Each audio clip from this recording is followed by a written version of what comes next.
How's it going, everybody? It is Lockhart here, your official content creator for Higan, Eruthyll, and so I wanted to make a tier list. This is gonna be my first one ever. Please don't take it too seriously. This is completely based off of little to no experience, and I just wanted to honestly give it a go, just to see, you know.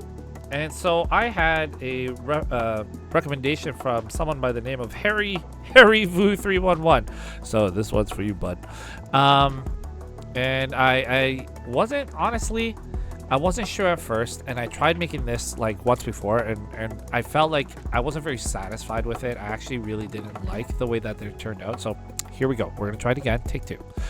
So I'm doing mostly SSRs unless there's a unit that's in a different rarity or lower that I feel like needs to belong here, and for whatever reason I have this as S plus down to S. And the reason I did that is so I added a tier simply for how useful they have been for me and how versatile they are overall.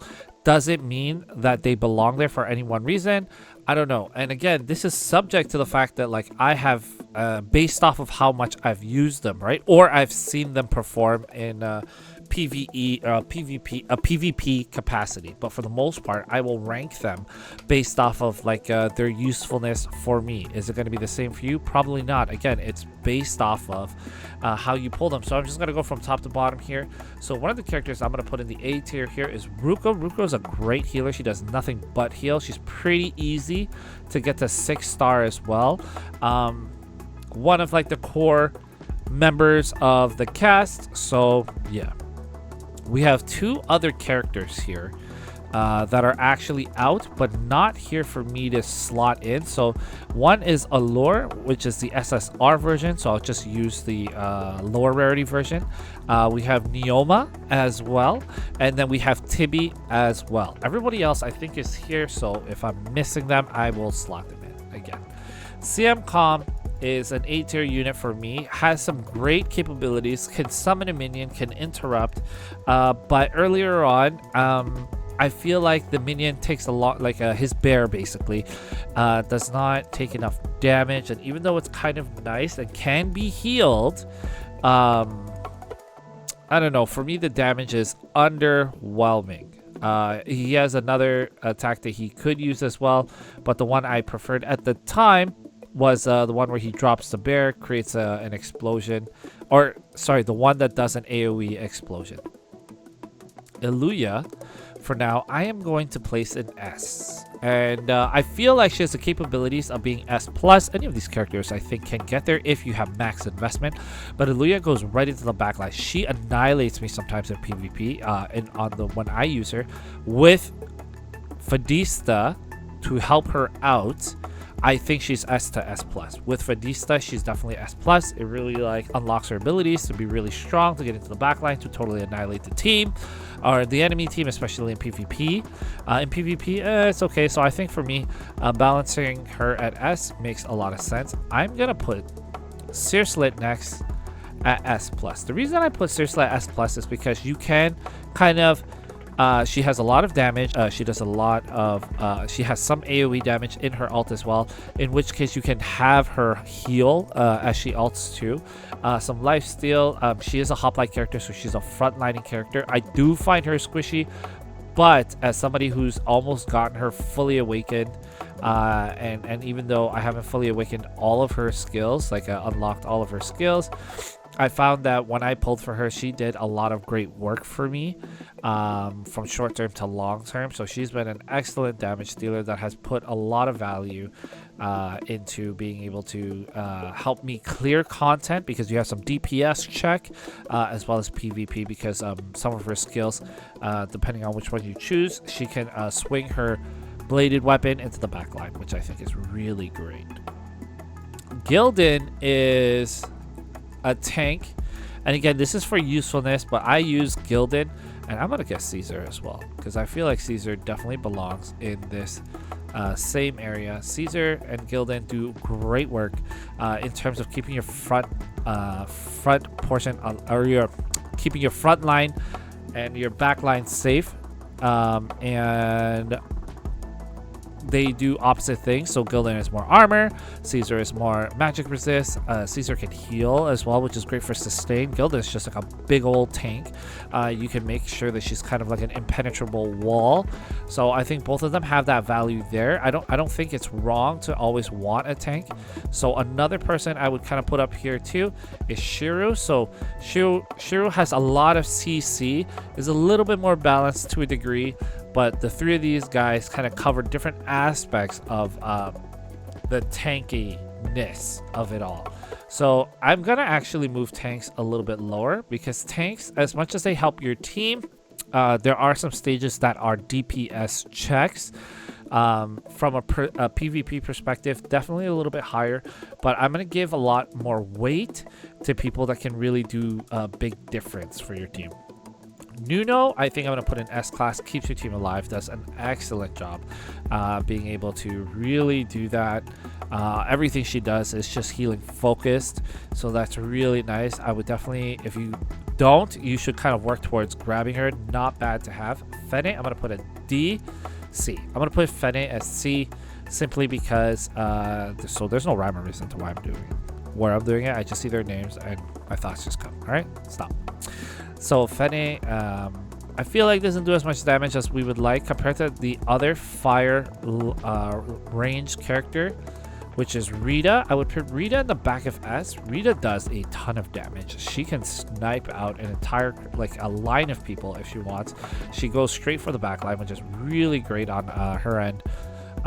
And you can get her via PvP. So the more PvP you play, win or lose, you can build enough of those tokens so that way you can get her for free, which I think is amazing. So that being said, the other PvP unit is Basil. And Basil, I feel like I'm going to put right here at the front end, because a little bit more DPS focus. Basil is a hoplite character that does so much CC, which is amazing. Can grapple people in, disrupt formations. I think that's like super cool to have. There's a lot of theory crafting can go in here. Someone who's better at theory crafting than me should probably make a video about this, but I mean, I don't know if y'all left. Now we have Yori. Yori I'm going to put at S+. Yori does DPS, has a great counter mechanic, and I find lives very well in the front line, okay? Yori was super hyped and stuff like that, and I know her gameplay is a little bit clunky, but she has high damage, high armor values, and I feel like she does a great job keeping herself alive. When you have somebody who has like the ability to also do encroaching cold like Basil or Shiru, she works really well together with ice teams, and I think that being said, if Yuri ever comes around again, it would be within your best interest to pick her up. I feel like if you're lacking in that, you need different parties, or you're lacking in your front line, I don't think it would be a bad idea to have her to kind of help you be better, I guess. Motezju, a little underwhelming for me. A fun unit overall. Keeps some sustain, is great for wind comps because of the wind blessing that happens, so that way they can do more damage. But for me, I'm gonna keep her in the A tier. There is definitely like some wind units that could probably do the same thing but better, kind of like Core here, who I'm just gonna put in B. If you have Core, not a bad character to have. Another character that I would put in probably low A would be him, because healers are not as frequent as you would think. Just with Screamer, same with Screamer. Both of these characters who are lower rarity are actually pretty high value. They do bring a lot to your team. I would probably keep them in there, because you're gonna pull on them and get a lot of their things as well. This is not Rita, by the way. This is Rita, so let's just put her over there.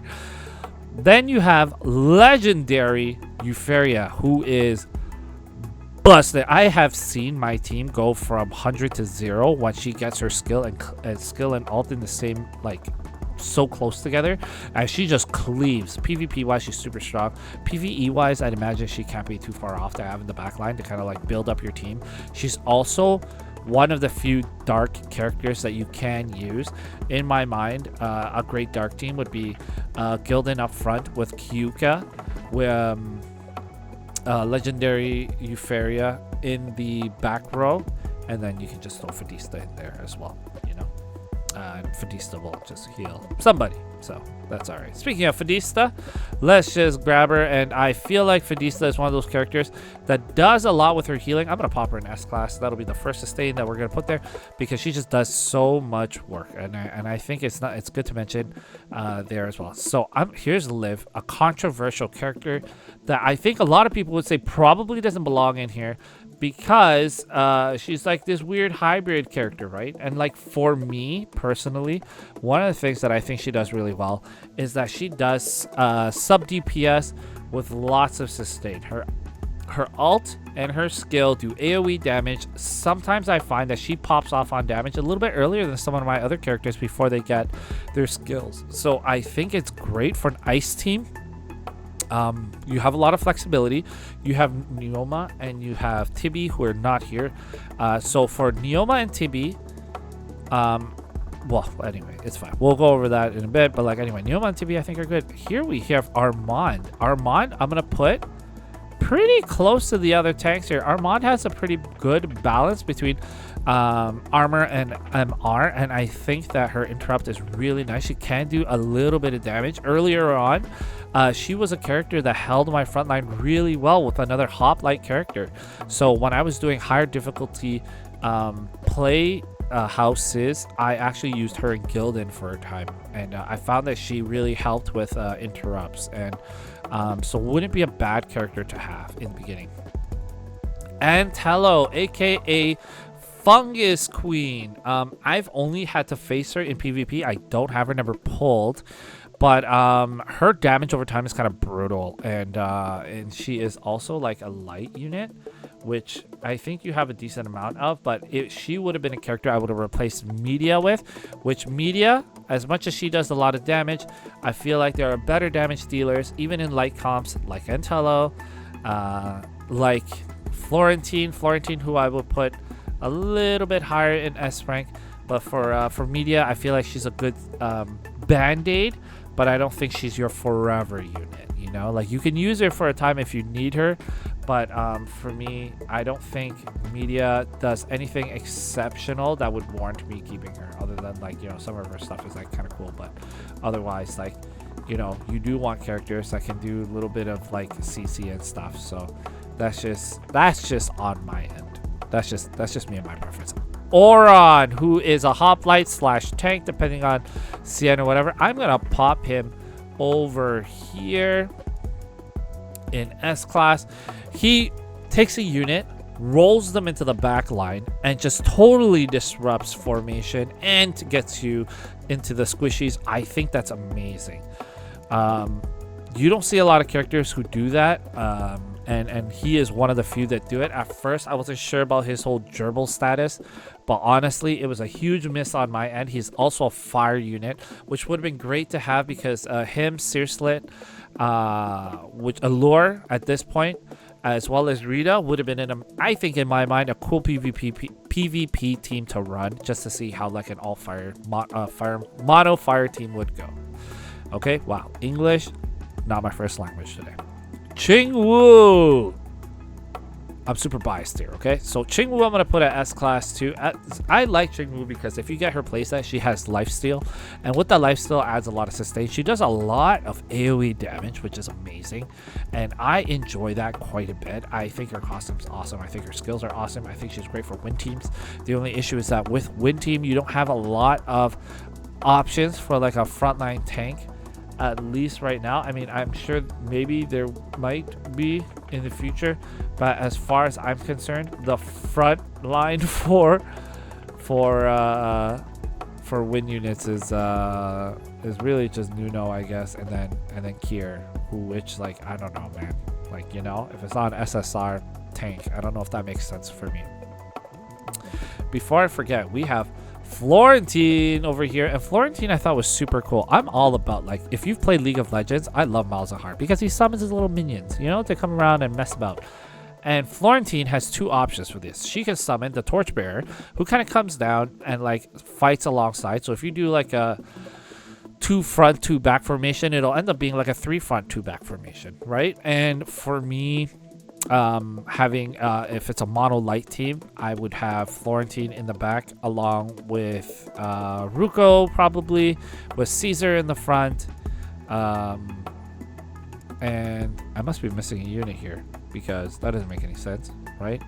Ruko, Florentine in the back, Caesar in the front. Oh, it would be Media or Antello in the back as well. So it'd actually be a 1 to 3. And if you do her Torchbearer Goddess, then it'll be like a 2 to 5. And the crazy thing is, you can heal minions that have HP to them. So CM Comm's Bear, Florentine's Torchbearer Goddess, both can be healed. And in that way, they can stay on the field just a little bit longer. Right? Ideally, I would have Antello and I would have to use Media. So I'm definitely pulling on Antello next time she rolls around, because that is definitely deep regrets, because that's a lot of DPS that kind of got passed over because I didn't fully understand her kit, and I have a better understanding of it now, and it's just kind of sad, you know? Anyway, Allure. I'm gonna put an S+, okay? Allure, SSR. Allure. It's a bit of a sleeper unit. Beyond the fact that she actually looks the same in global, which is like total BM, she does a lot of debuff that really allows the team to pop off and do lots more damage. For Guild Wars, this is a great unit to have that you can just pop into another team. Mono fire team, I kind of mentioned, it would be Searslit and Oran in the front, where Oran rolls into the back with Searslit, which would be brutal for the enemy team. Allure throwing in that increased damage, and then I might even have Fennec to do like knockback damage, her knockback skill, and or just to do more AoE damage. But ideally, it'd probably just be Rita sniping everybody and just kind of creating a lot of havoc that way. Would they stay alive long enough? I think that if Oran rolls into the back line with Searslit, I think they're killing any healer, any magic dealer back there, and if there's only a tank in the front row, they're just gonna get melted because Allure is just gonna drop a skill on him, and then they're just gonna be there ready to die. In my mind, anyway, you know, just theory crafting. Not that I'm very good at it. But it's just super BM. She doesn't have her own SSR skin, so that kind of sucks, but it is what it is. Okay, moving on to Kyuka. Kyuka is somebody I skipped over as well. I'm gonna put Kyuka in right here, just behind Oran. A hoplite unit with some very decent sustainability stats and can help with some debuffs. I think this is great, and the reason I think this is great because having a strong front line means Aluya can get into the back line and do a lot of damage, and as we know, Fadista is going to attach herself and harmonize with Aluya, and it would be great that you have somebody in the front line kind of debuffing the enemy team, so that way your Gildan can kind of like either stay alive longer, or both of them can kind of melt through that front line a little bit easier to kind of, you know, help out in that PvP moment. So the last two, Tibi and Neoma. Neoma, I actually kind of like lore-wise. So for Neoma, I'm just gonna say it, and I'll just use this character right here, who I would never use and have not used yet, but maybe I'm missing something here. Neoma, I would kind of put in the back of S. She does a lot of DPS, but I feel like a lot of it is kind of more supportive than sorry, she does a lot of debuffing, and I don't think she is a caster. I don't think she's doing that much damage for me right now. I think it's super cool. I think that the increasing ult damage, putting all enemies into the same area are great. That works really well for Yori, in my opinion. But I would put Neoma right there. And then you have Tibi, who is yet again another ice character. There is a lot of hydro / water / ice, whatever. Is another character who also works on a crouching cold. I think as a ranged unit, wouldn't be so bad to have. I think Shiro is actually more than capable of living in the front line alone. She has so much CC. Between all of them, they do a lot of CC. I would put Tibi in S as well. Completely untested. I haven't used her enough. She's not like super bad by any means, but it's just making sure that I actually have used her enough to like comment a little bit more. Now everybody else, right? I've kind of already mentioned Core. I put Core in the B tier there. I actually put Asa a little bit higher. Isa, Ume, Chella, Kaylin, Chlor, Momo, TikTok, I think is probably somebody that might be good. Wait might be somebody that is actually good. Queen, I don't know about Queen. Icicle, Kier, I would probably, let me see here. Here, I would probably just take into B if, and the only reason is because like one of very few wind tanks, along with Nuno wind tank version, I put over here as well. Actually, there is something about Nuno that I used for a little bit when I was testing out like mono wind. She has some really decent like armor stat values. She's more of like a dodge type, I want to say. She adds blind, so that way she has more chances of dodge. Yeah, but the thing is that I wouldn't use this Nuno when I would need this Nuno to kind of support the rest of the team. Again, I'm just gonna put Aluya right here. Sorry, as S plus, only under the pretense that you have Fadista. Okay, let's just keep that in mind. Let's just remember that before somebody says something that is really mean. Armand I already mentioned. Follet wouldn't use. Codier, I guess if you want a healer to use another SRU Nuno, but like she's like an R rarity, so I'm not sure. Any character that is fully awakened, I feel like has the potential to do a lot of damage and do a lot for your team, but I think that's kind of it. So let me know what you guys think. This has been a long one, but this is, I'm gonna settle for this. This is my tier list for now, and again, you know, this is my first one ever, and I am more than happy to do this for Higan Eruthyll because y'all have been super amazing, and I appreciate all of like the encouragement and the little memes about everyone being like, oh, that one guy on YouTube that covers the game, and it's like, I guess that's me. That's all right. But let me know what y'all think. These are the characters that I use the most because they just do what they do really well. Now I have other characters that I do have in Max Awakening. I just have never gotten around to using them. Do I think they have potential? Probably, but would I rather just use somebody else? Like, you know, between Icicle, Black, who else? TikTok, a bunch of the R rarity units, Isa, Ume, Miria, Chella. Would I use them over, let's say, Liv, Yori, Shiru, Basil? Probably not. I probably would not. So therefore, I manage my investment to make sure that I have like a good time. And like SSR units who are awakened 4 to 5 times are very strong. You know, they do lots of work for you. So that's it. If you guys like it, like, comment, subscribe. If y'all want to donate, I'm gonna start leaving my little donation link in my description, but I think we have one code for the 4-year anniversary that I'll put at the bottom, but we have the ongoing codes that are always going to be there. Oh yes, oh, there's another code. Oh, there's 2 codes. There's Breaking the Fast and there's Anniversary. I'll leave both of them below because they expire April 19th, and we still got a couple days between now and then. So thanks very much. Have a great night, and I will catch y'all on the next one.